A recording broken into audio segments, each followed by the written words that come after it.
I'm on my way to spend the day in what I've been told is a very magical garden, and I've never been there before, so I'm as much in the dark as you are. There's no doubt that today's programme is going to be a very special garden as well.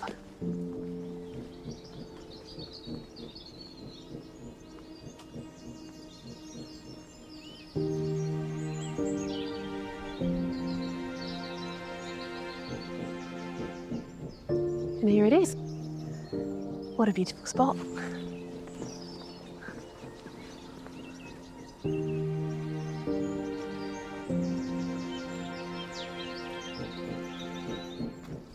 The gardener who lives here has told me just to come in and find her, and I can't wait to explore.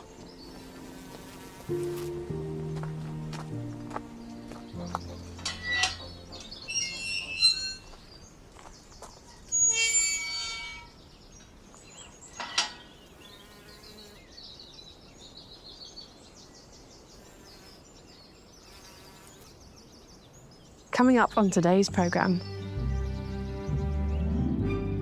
Carol will be sharing more tips and inspiration to guarantee colour in your beds and containers all summer long.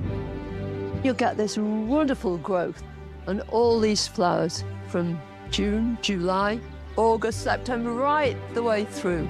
Absolutely beautiful. We're invited to an Aladdin's cave in Watford. The garden is full of antiquities, me being the oldest one. Full of little bits and pieces which all mean something or other on the journey of putting this garden together. And Adam continues his journey up and down the country, meeting gardeners who really are battling the elements to create innovative gardens. A few months ago, the water was this high. Isn't that incredible, that sort of demonstration of the power of plants?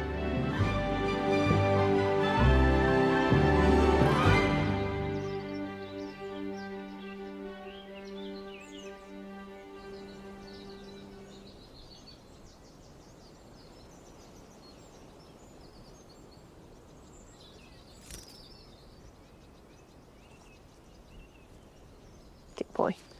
Been told this is a very dog-friendly garden, so I can let him off. This reel that's collecting spring water through the garden is just so beautiful, so minimalist, with this single iris pseudochorus. Rue obviously likes the reel as well. This grey stone also against the grey of the building is so beautifully balanced and leads you into this planting, which looks like it's going to be incredible.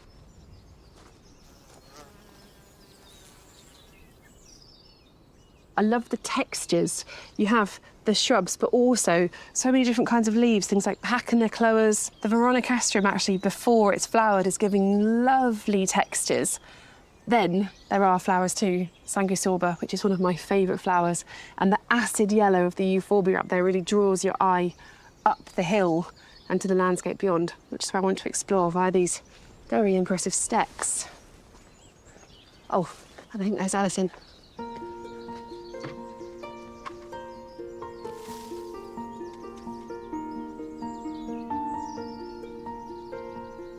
Damson Farm is the creation of Alison Jenkins, and gardening is in her bones.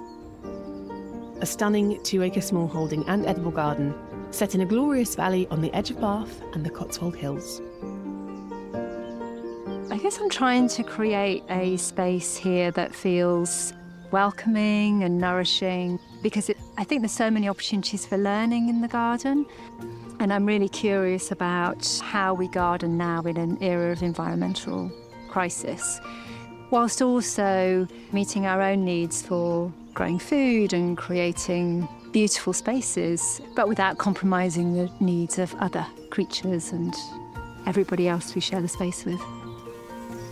I'm thrilled to be having Frances here. I think we have a similar ethos, and we're both interested in growing food, and we both garden on the wild side of things, so I sort of knew I wouldn't have to worry about the scruffy edges, because I knew that she would kind of get that. I'm looking forward to spending the day with Alison, doing what us gardeners love best, being outside, sharing ideas, and getting our hands in the soil. Hi, Alison. Hello. beautiful garden down there. Oh, thank you. nice to meet you. Thank you. So this must be Rua. This is Rua. Who's this? Twiggy. Twiggy. Twiggy. Hello, Twiggy. So are you planting planters? Is that? Yes, so I quite like to experiment with edibles in planters, just to kind of see how it's possible to grow food in a small space. I like experimenting. I was just about to ask if you're an experimental gardener or if you sort of do the research first so you know and then do it. No, well, a bit of both. Okay. But I am also inclined to just think, oh, we'll just see what happens, you know, because I think sometimes unexpected things happen. You can plan, and sometimes things happen that you don't plan, and they're sometimes better. Yeah, I agree with that. So I've got some agretti here as well. Lovely. Very good to go. So I also just like to kind of scatter things. You know, sometimes I'll plant things out a bit like a bit like you'd plant a herbaceous border, really. So, and also with it being a planter, I think we can afford to just put things in quite tightly. Yep. Guessing you don't want straight lines. No. No. Agretti is a tender, annual succulent with a distinct fresh flavour. It can be tricky to sow from seed, but once established, can be harvested all summer long. Basil will grow quickly to fill a space and happily thrive until the first frost. Cinnamon basil. So that has really lovely purple flowers. So sometimes it's nice to just grow it as an ornamental as well. And it's nice to have lots of them so that you can pick away at them as well. True. And I guess here you've got some nice big planters so you can get quite a lot of stuff in. Yeah, absolutely. If you've got the depth of soil, then I think you can afford to squish things in. Yeah. This is the bull's blood. Oh, with the beetroot? Yes, yeah. So Nice. that might be nice closer to the front, I guess. Yep. So they're just a really nice dark purple. I'm always thinking of kind of making interesting salads, really. You know, all the different edible flowers and different kinds of leaves you can put in a salad. So I've got 5 different lettuces here. Okay. Do you have a Amazing theme? names. Well, I kind of would quite like some green. Let's do some green ones. These are Elfias. Okay. Funky name. I love growing lettuce. I've got some nasturtium seed here, so I thought we could just direct sow some of those. Great. So this is blue pepe, which isn't a climbing one, but it might work around the base of this, and maybe also some just along the edges, and that can soften the edge. flop over. Yeah. Perfect. I love nasturtiums. They're so useful for slug repellent. You can eat the leaves, you can eat the seeds, you can eat the flowers. Yeah. They're great in salads. And they're beautiful. I just think they're so cheerful. Yeah. Well, this certainly is full. Yeah. But I think it's looking really, really nice. And I hope it all grows so that you can't... I'm sure we won't it see will. any compost. I'm sure it will. Yeah, we'll give it a good water, and yeah, it's good to go. Good. That's one job done. Lovely. Thank you.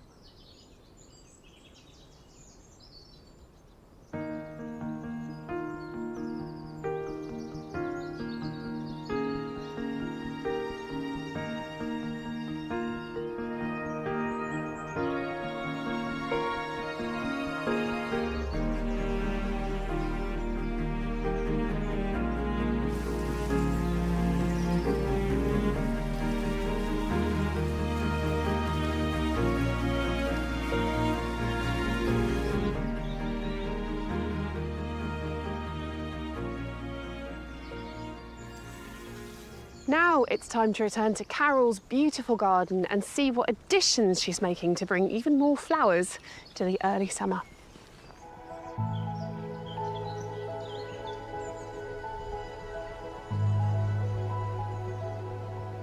This year, I've been looking to my garden for inspiration for new plantings. In the spring, first thing, it was all about optimism. And then came the anticipation of what was to come. And now, in early summer, it's arrived.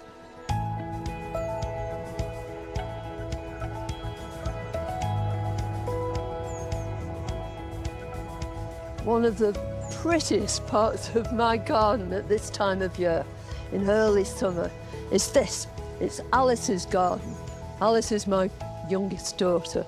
And it's full of all sorts of plants that I adore. But I suppose one that really stands out in a quiet, dainty kind of way is Gilenia trifoliata. It's vaguely related to roses, but it's got these tiny white flowers that just sort of dance in the breeze. Later on, all its foliage will turn to lovely rusty autumnal shades too. And it looks perfect with this pimpinella, a very simple umbel, member of the Apiaceae family. It's like a sort of pink cow parsley, except it's much daintier. Initially I planted a couple in here, but now it self-seeds all over the place.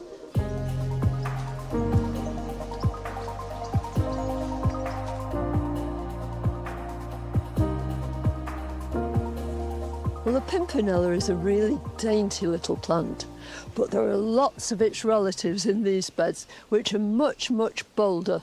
And the main one amongst them is the astrantia. Well, I say the astrantia, there are loads of different ones here. But the one that runs right the way through all the beds is Astrantia roma. It's true pink.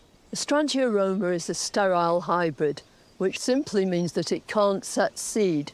If you like, later on in the summer, you can cut it right down to the base, and with a bit of luck, you'll get further flowering in September, right the way into October.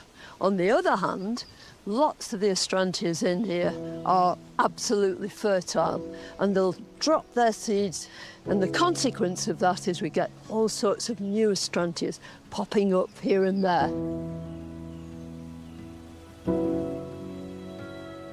In late spring, I planted up this large container with perennials, erigeron, catmint and scabious.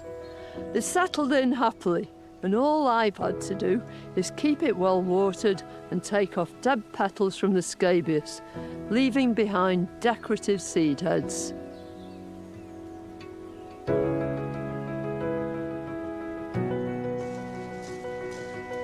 Well, for my early summer pot, I'm not going to put a whole load of plants together. I want to use several containers with just one plant and repeat it as a little theme. And the plant I've chosen is this Rodgersia.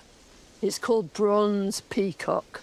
I think Rodgersias are such handsome plants with these great big palmate leaves, often very bronzy, and then later in the autumn going the most gorgeous colours, and they've got a very shiny texture to the leaves as well. And as if that wasn't enough, they've got these tall spires of flower.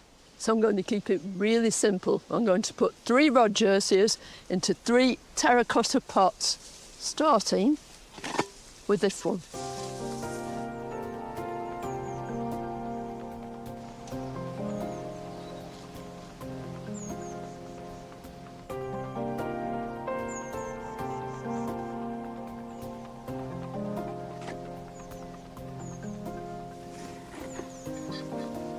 Now, because these Rodgersias are in pots, I'm really going to have to keep an eye on them. I'm going to water them regularly, and every so often I might give them a bit of liquid feed, an organic seaweed feed. The great thing about growing anything in a pot like this is you can move it wherever you like, up and down the paths, or if you can see a hole somewhere where something's died back or not done too well, you can just plonk the whole pot in there. But the real reason I've chosen Rodgersia is because I've got it planted in these beds, and I really think it'll help take you on a little journey right the way through these beds and borders, along the path and out again.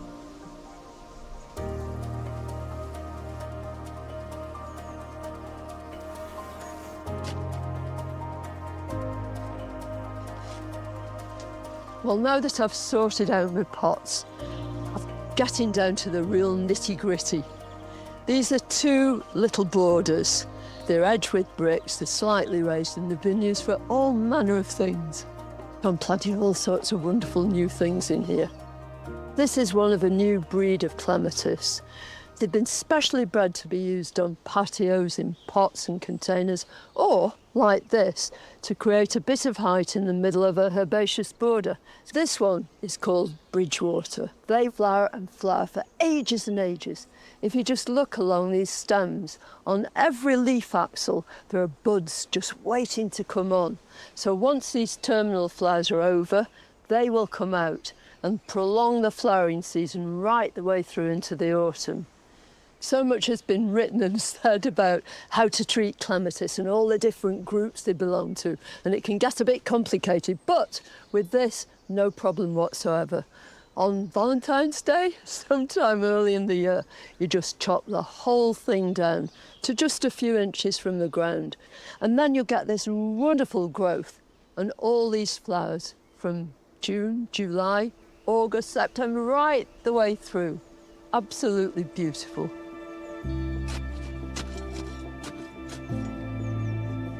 I wanted to use white foxgloves to kind of link these two beds together. Over here I've already planted Digitalis purpurea alba, the white version of our native foxglove. But this is a brand new foxglove. This one's called Digitalis Lucas White. And you can see the bells are slightly smaller, it's more branching in habit, but it's a sterile hybrid, and it's that gives it its perennial nature. No seed, no reason to stop flowering at all, so it'll just carry on and on.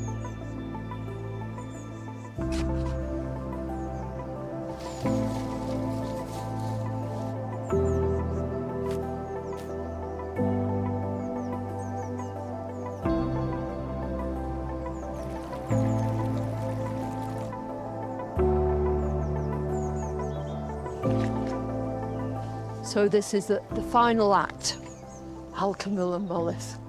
It's sometimes called Lady's Mantle.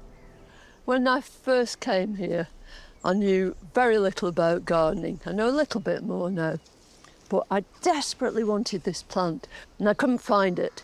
But I searched and searched, eventually found it, put it in, and now it's all over my garden. Just a bit of organic matter in the soil, dig it in well, put your plant in, water it furiously, and then leave it alone, and it'll just repay you with years and years of service. Isn't it just glorious? It's ebullient. Everything's just bursting into bloom. Everywhere you look, flowers are opening, and look at this cornice. Just have a look at that. The wedding cake tree, Cornus controversa variegata. Its foliage is fabulous, and all these heads of flowers, pale green and white, the whole thing is just wonderful. And if that wasn't enough, through it is growing this Paul's Himalayan musk, this beautiful pink rose, just beginning to open its flowers, and a real taste of what's to come.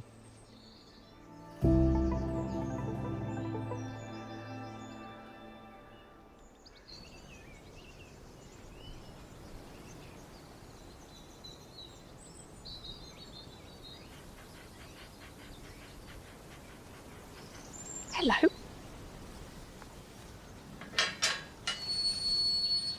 Come on then.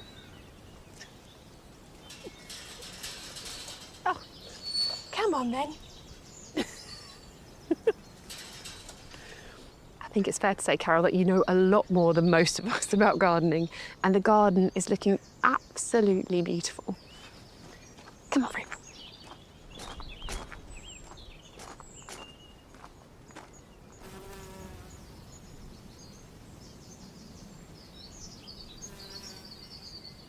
Like me, Alison is really keen on growing veg and produce, but she has a really interesting way of approaching it, and it makes for a beautiful veg garden. But I really want to explore the different ways that she manages to get succession through the year. Come on then.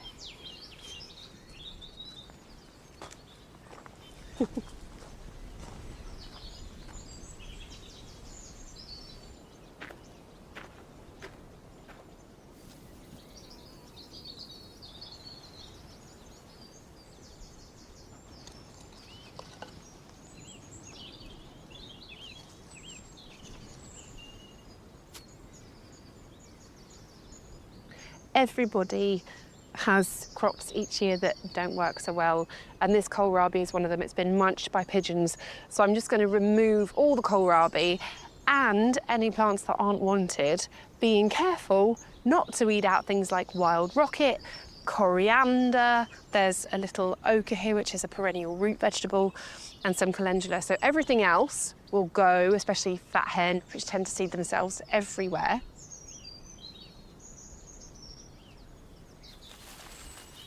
It can be really disheartening to have a failed crop when you're growing veg, especially if you haven't thought about succession.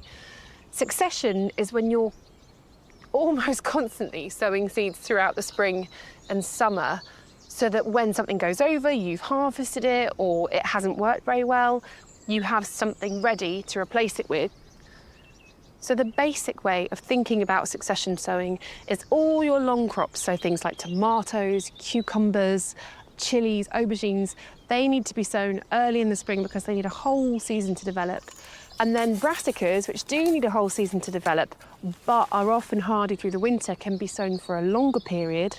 But then your short crops, so coriander, lettuce, radishes, can be sown all the way through the year. And if you keep doing them, you're always going to have something to plant out and hopefully something to eat as well.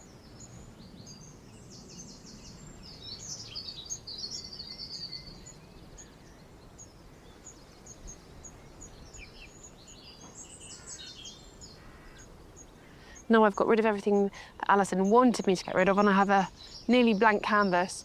And all I'm going to do is get some seeds. So there's red veined sorrel, there's some viola with edible flowers, and some fennel. I'll mix them up and then just scatter some through this space.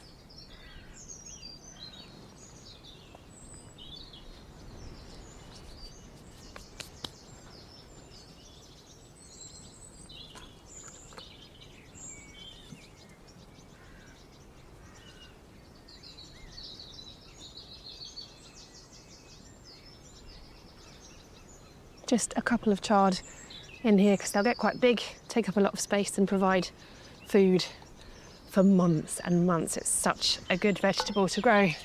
And that is this space, hopefully, transformed.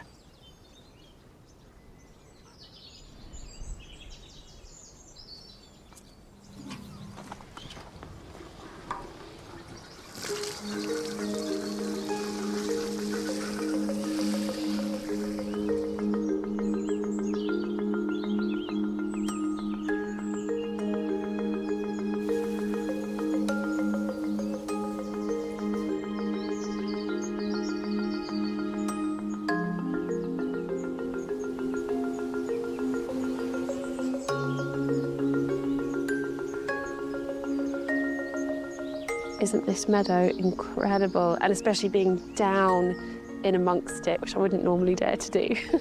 But it's lovely being here. And this meadow is actually on clay soil, which is not what you would expect to be successful. But what Alison has done is sown lots of yellow rattle. This takes nutrients from perennial grasses, which weakens them and then gives space for other plants to grow. See behind me, there's no yellow rattle in there, and that's what this would have been. It's about 12 years old, so it takes time to establish. But now, when I look around, there are so many different species. There's clovers, there's vetches, we've got oxeye daisy, but it's not taking over, which they do have a tendency to do. There's sorrel, there's plantain, there's so much going on here. But what is really special is that there are also orchids. There's the common spotted orchid, and there's quite a few of those, but Alison says this year for the, I think, only second time, there's a pyramidal orchid, and there's a few of them. And it just shows that although we know that meadow habitat is really, really important for lots and lots of fungi, invertebrates, insects, and I can hear bees around me everywhere, it's also a really important place where we can conserve some rare plant species too, and it's so magical that they have arrived here.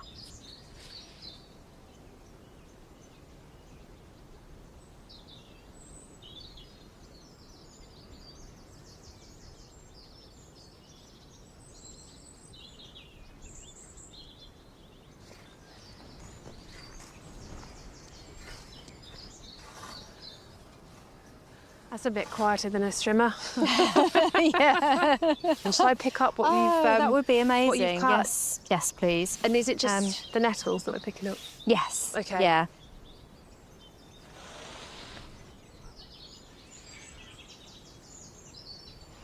How often do you have to do this? Well, we tend to do it. I like to use the nettles as a compost activator. Right, So okay. when we're ready to make the compost, it's quite good to have fresh nettle leaves because they contain lots of iron and other nutrients and, of course, lots of nitrogen. So how do you do that as an activated? We just layer it in. Okay, so just in with your normal green waste compost. Yes, yeah. I might just kind of rake some of these towards you now. Make sure you don't compost nettles that have gone to seed, as you'll have them growing everywhere. Nettles are just, I mean, they're so brilliant in every way. I love drinking it as tea, you know, especially in the early spring when all that fresh new growth has come through as well. It's so good, and it's so delicious in soup and things as well. I love it as a plant. Yeah, you can always taste how nutritious it is. And they're also really fantastically beneficial for all kinds of wildlife as well. A lot of our common butterflies lay their eggs on nettles. So, yeah, I definitely don't scythe all of them. I would leave patches in places as well for the wildlife. Amazing. There are so many uses for this valuable and versatile plant.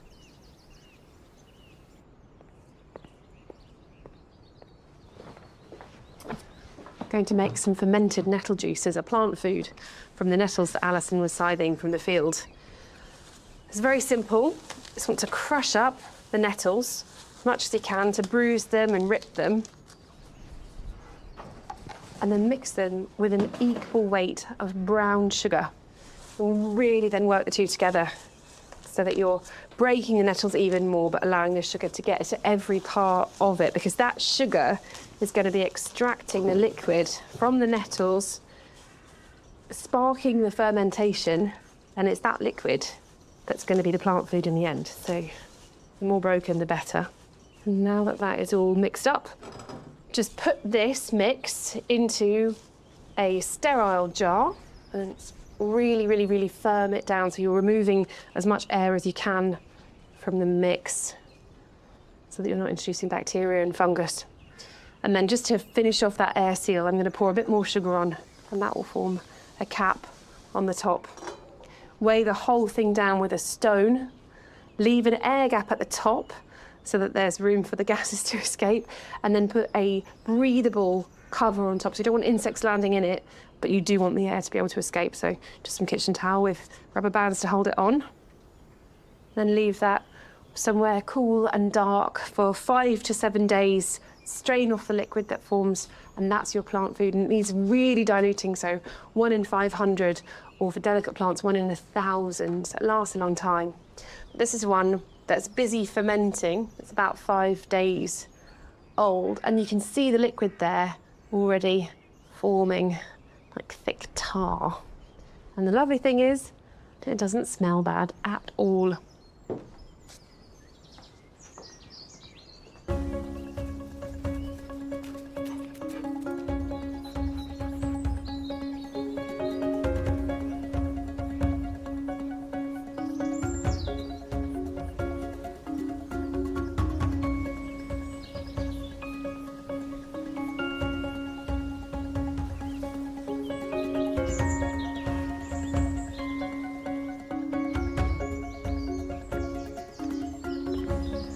Look at this border, it's absolutely packed with colour. It's so beautiful. There's Sweet Williams here, the woad is just going over to seed.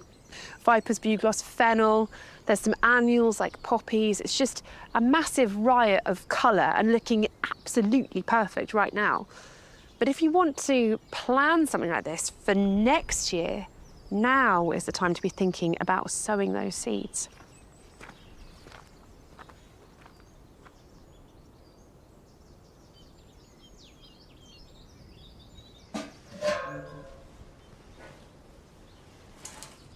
I've got a multi-purpose compost here with some horticultural sand mixed in to improve the drainage. By now, you've probably finished sowing any annual flower seeds, but now is the time to think about sowing biennials and perennials. Now, the difference obviously is that annuals, you'll sow them, they'll grow, they'll flower, and they'll go to seed all in one season, whereas biennials will grow a little bit now and then they'll actually flower next year, and perennials will start growing now and then flower hopefully for many, many years to come. And I am going to sow some woad seed. This is seed that Alison actually collected from the garden here. and it is a biennial or a short-lived perennial. It's Isotis tinctoria, and the word tinctoria gives a clue that it's actually a dye plant. This one is traditionally used as a blue dye. It's also quite a large plant with a huge yellow inflorescence, which is incredibly good for wildlife. So it's a really useful plant in the garden.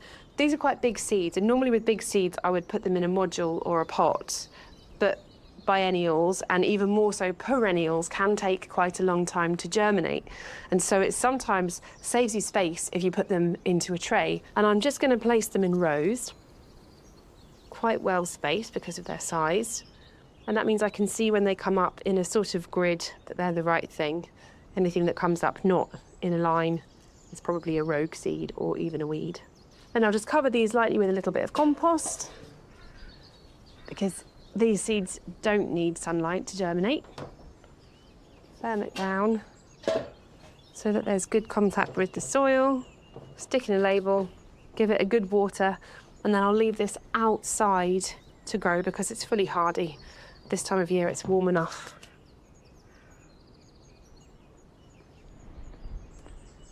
And now we're off to Watford to visit a garden that is positively jammed full of treasures.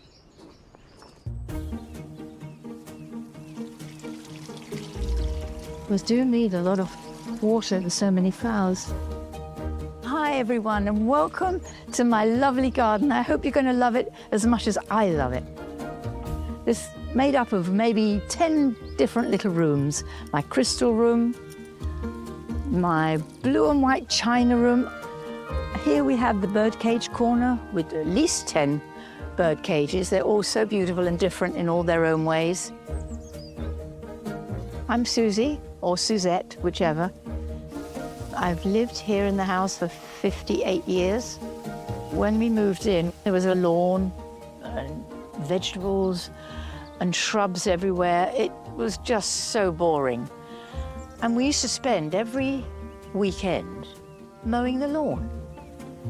Why waste so much time?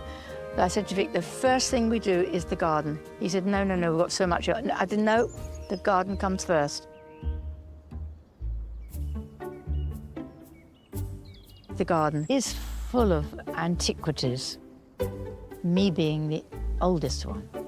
Full of little bits and pieces which all mean something or other on the journey of putting this garden together. The last corner of my garden is my chimney pot corner. I rather like them. When you think of all the years they've been on roofs, and now they're adorning my garden. I love it. I was an interior designer, and my customers, they used to clear their rooms and they would say, Susie, it's going in the skip, do you want it? I say, does a bird fly? So of course they land back here. Definitely not a junkyard, no way, no, a gem yard. Totally, I like that expression. Bird cages really are my obsession, I have to say that. So I'm going to find a new area for this pretty little one, which I think I'm going to hang up here. How about that? I hope it fits in. Yeah. I always leave them open for anything to fly away, because I am a free bird myself. And I need to know that I can fly whenever I want to. They're so pretty to put plants in. I mean, I could put this in here, for instance. The petunia, which goes rather well with the purple. And it's all surrounded by an hibiscus at the back. It's covered with the wisteria, which goes all over there. This is my restful corner. I've cleared this space of all the laurel and the Philadelphus. It came out here. You just saw greenery, and I decided to clear the whole lot and give it a calmer feeling. I've got an acer coming out here and some lovely ferns coming through gently. They'll be better next year. The favourite plants in this area alone are the begonias and the heucheras. The heucheras are lovely because of their contrasting colour, And these just go on and on. I bought over 100 of them at the beginning of the season, and they've seen me right the way through. So that's well worth buying. Don't buy one, buy 10. Oh, the work in this garden really never stops. I'm always deadheading, which gives me more flowers in the long run. Mind you, I have no nails because of it, and I know I should wear gloves, but I like to feel my plants. But it's my passion, for a start, and it's my sheer joy. I mean, how lovely to work with flowers all day and every day, which I do. I love the garden.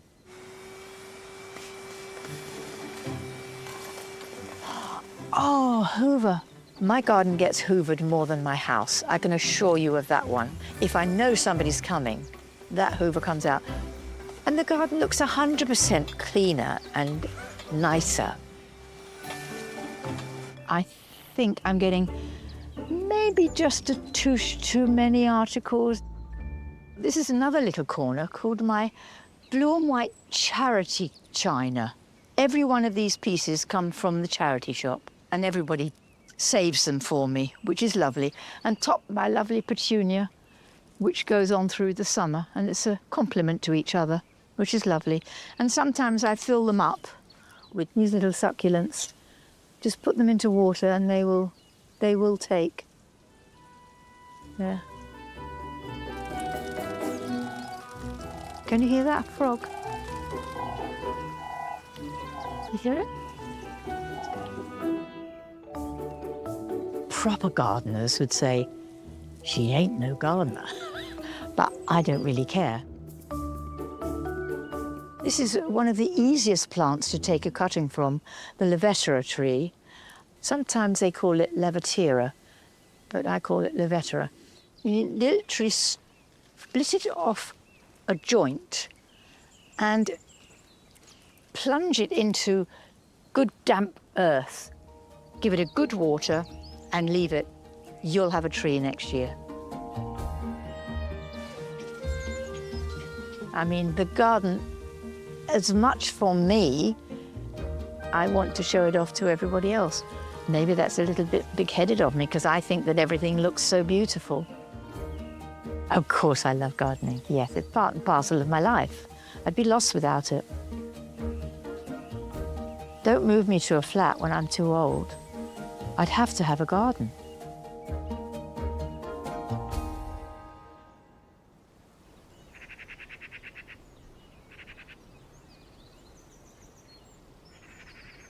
What makes our gardens so special is how personal they are to us, and I love that Suzette turned what would have been a garden like everybody else's into something completely, uniquely hers.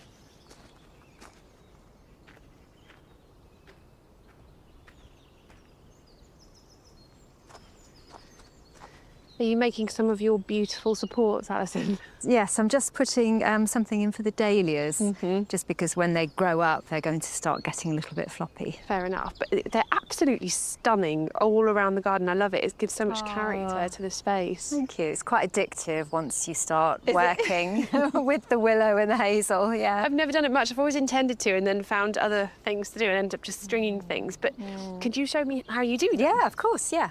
So yeah, if you grab, we're just 2 willow sticks Two willow initially, sticks, okay. yeah. What you're doing is you're going in at 45 degrees, because that way, when it's finished, you've got an open centre. Okay. And then hold them in the middle point and then just ease them round. Sometimes it's helpful to put your hand through and grab the end. Is that right? Yeah, and then you'd come in and put the next 2 outside? Yes, that's right. Okay. Yeah, exactly. You can get quite creative with I it. suppose it's like anything, once you've got the technique of Exactly, the basics, you can start to kind of riff off that and do it a bit more with flair. Yeah. I'm not going to attempt flair today. I'm just going to attempt the very, very basics. Looking good. Oh, Look at thank you. See how strong they are once you've twisted them. It makes a huge difference, doesn't it? Yeah, it really does. Well, I think I've sort of got the hang of this. If it's helpful, I can carry on doing this. That'd be great, yeah. Okay. Thank you. No worries. New skills. Good. Told you it's addictive, I warn you.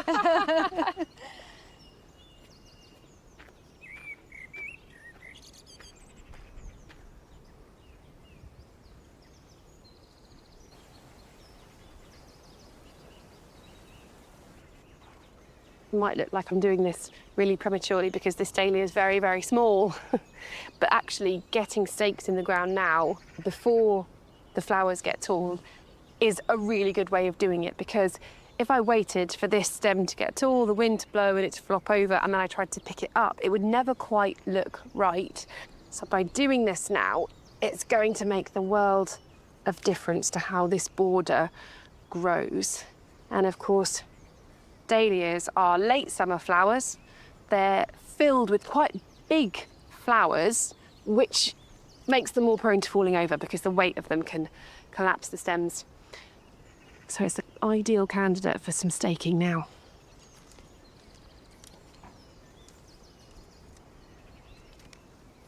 The thing I like about this method as well is that although this is using willow that's bought especially for weaving, you could use other things. Gardening can be quite expensive, so if you had some maybe hazel branches that you'd coppiced, spare pea sticks, something like that, or you just had any old branches that have come off in winter storms, you can save them and reuse them and create something that may not be quite as neat as this, but would certainly be a lot more bespoke and wild looking, and I really like that.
This space I'm in is a rather magnificent but unintentional dry garden.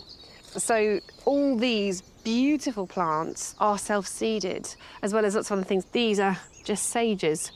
And this incredible digitalis parviflora milk chocolate, it's called, with beautiful sort of orangey flowers, has just popped up everywhere here and given Alison the idea of turning it into a much more planned out dry garden. This is a lovely euphorbia called Euphorbia saguariana.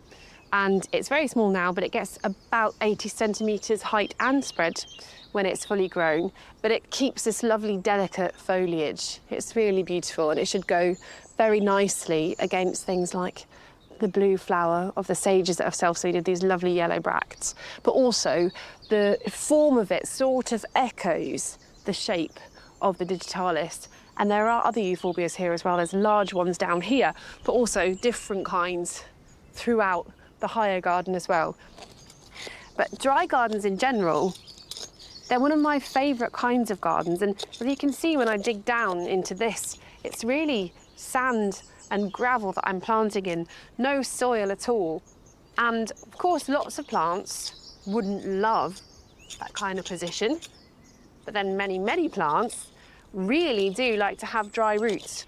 So particularly if you're living in a wetter area, you might want to introduce some gravel and sand and just plant straight into that, rather than trying to grow plants like Mediterranean herbs, for example, that would really be unhappy in a waterlogged soil. It could be one way of doing it, or you can just go with what your garden naturally does and exploit the kinds of plants that would thrive in your conditions. There are two schools of thought, but here, this was just a nice, usable place for the family and has now become a self-designated dry garden. There we go.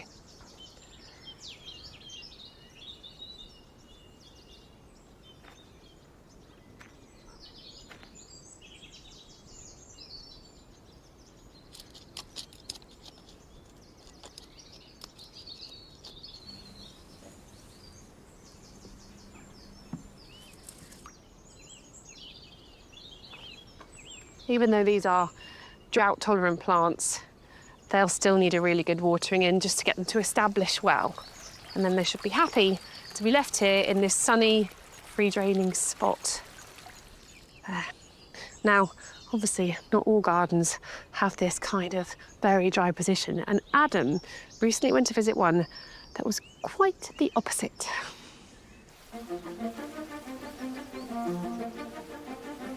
We're always talking about the weather. This year it's been a hot, dry spring.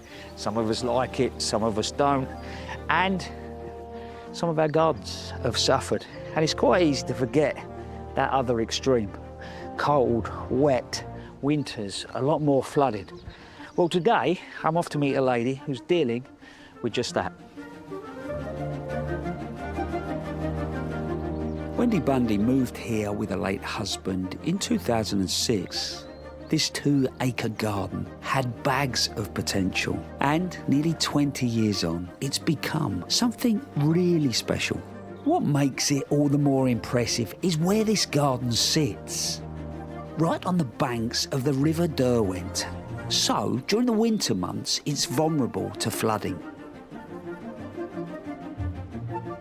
You look very busy. Yes, I'm trying to get rid of all this Himalayan balsam, which is dominating in this border, as you can see. Comes in every year, it floats in on the flood. Very easy to get out, but you have to keep doing it very gently. So paint me a picture. I mean, this floods nearly every year? We've been here nearly 20 years, Yeah. and we've had one winter when it hasn't flooded. Yeah. Some winters, it comes up for a week and goes down, and then it comes up again in the spring.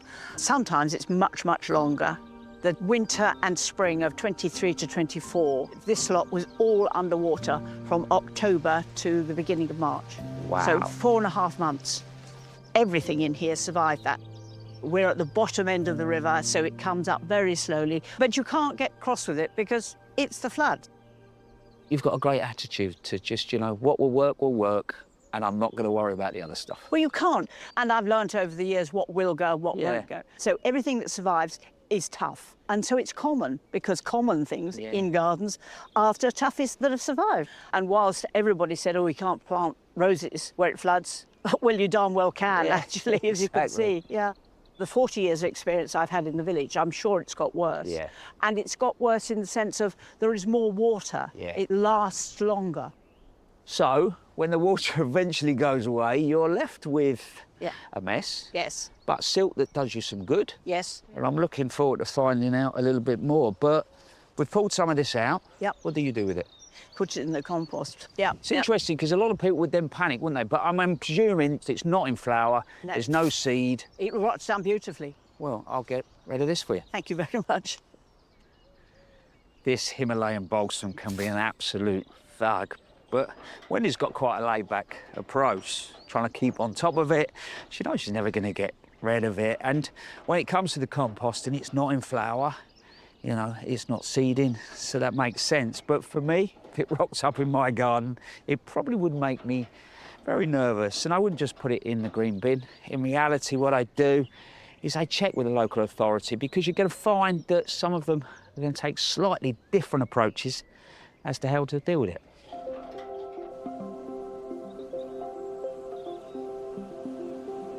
Wendy's practical, she's not chasing a dream. And that word common, tough, hard-working plants. I think sometimes we can be a little bit snobby. But look at that. They are exactly that, you know, plants that you'll see maybe around a car park at the supermarket, but it works on so many levels. But first of all, if you look at the trees, things like the plum cherry, the hazels, and then you've got the salix. It's so good, hard-working stock. We come down to the shrubs, cornus, dogwoods, spireas, lovely white flower, and then you've got the berberis. But they work as really good forms for the herbaceous planting. Things like the alchemilla, and then the geraniums, the Miss Lysomachia, which loves those damper conditions.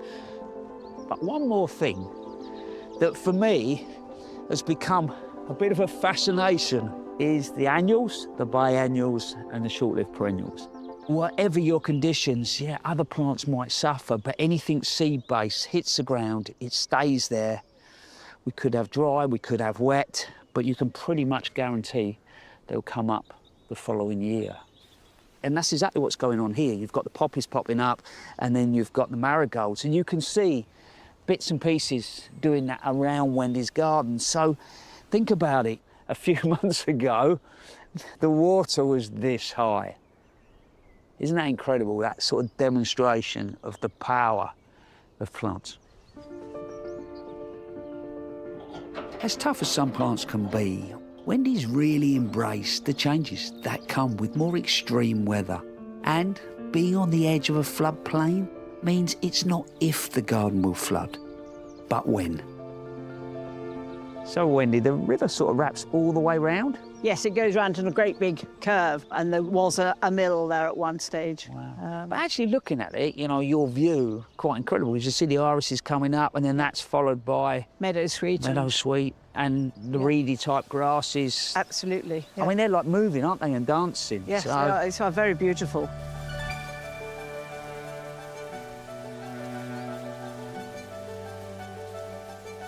Your pond obviously gets a natural fill once a year. Absolutely. On a positive, look, your hostas seem to absolutely love it. They've come up and go from strength to strength. And I suppose they're getting that dose of silt. Other people mulch with bark, but in reality you couldn't. No, because bark floats. That's exactly And it finishes up all over the lawn. Fruit trees don't really like sitting in wet soil, so here they've been planted on slightly raised mounds to keep some of their roots out of the water. They seem to be thriving, and it's not just apples and pears. Look at my apricots. Oh, wow. Yeah, in North Yorkshire. Yeah. You loved that then, didn't you? That's really Yeah, gosh. North Yorkshire, Yeah, absolutely. apricots. There Well, we go. Yeah. It's brilliant though, absolutely. Yeah? Yeah.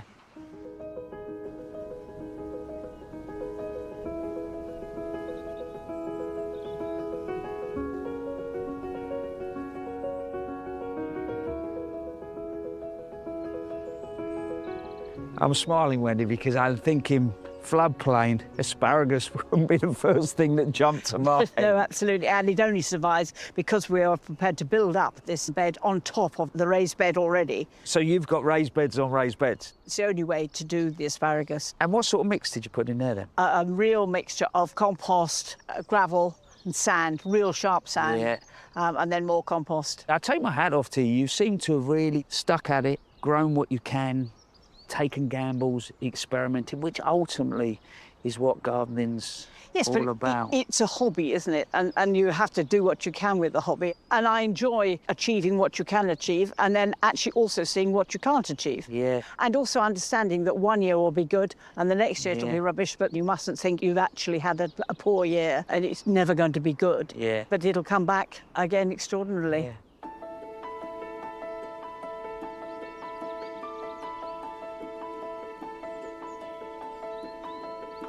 I'm going to take you back Yes. 20 years to when Yes. you moved in here. Yeah. Would you do it all again? Probably. If I've had the health and strength today as I did have 20 years ago, I probably would. I knew this is exactly what you were going to say. Honestly, seriously, it's great. Absolutely brilliant. I love the way you've just got your head around the conditions and you just ploughed on. Yes, absolutely. Oh, somebody else does the ploughing these days. Though.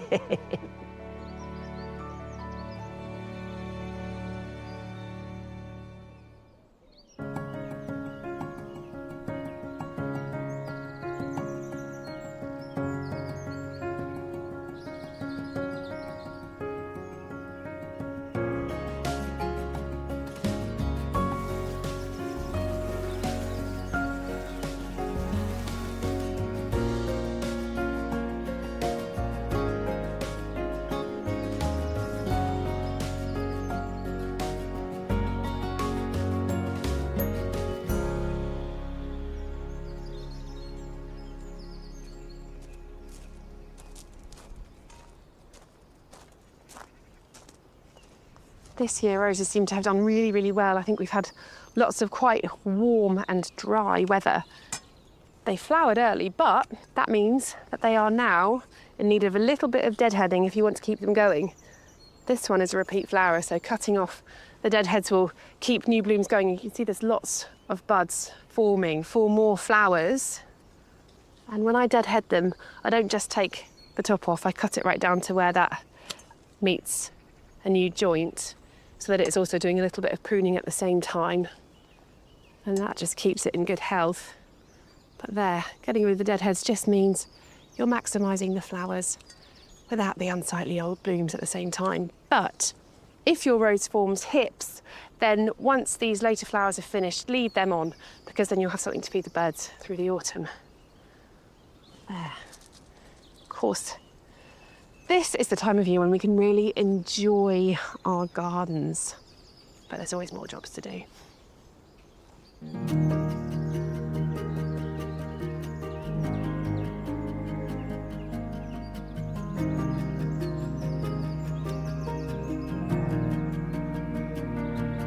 As soft fruit like these tayberries start to ripen, it's time to protect them from hungry birds.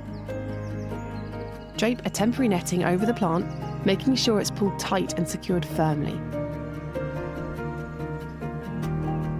Check it regularly to ensure no wildlife has got trapped inside.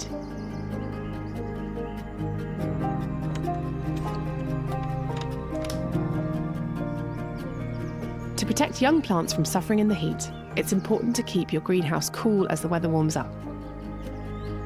Open all the doors and windows to allow air to flow through and pollinating insects to come in and out. It's a good idea to close it all again at night in case the temperatures drop.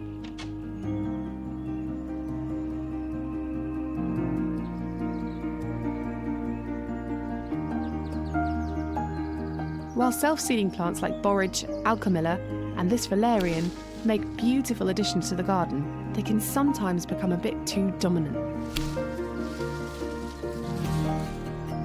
To keep them in check, remove most of the seed heads, leaving just a few behind for the seeds to ripen and spread naturally.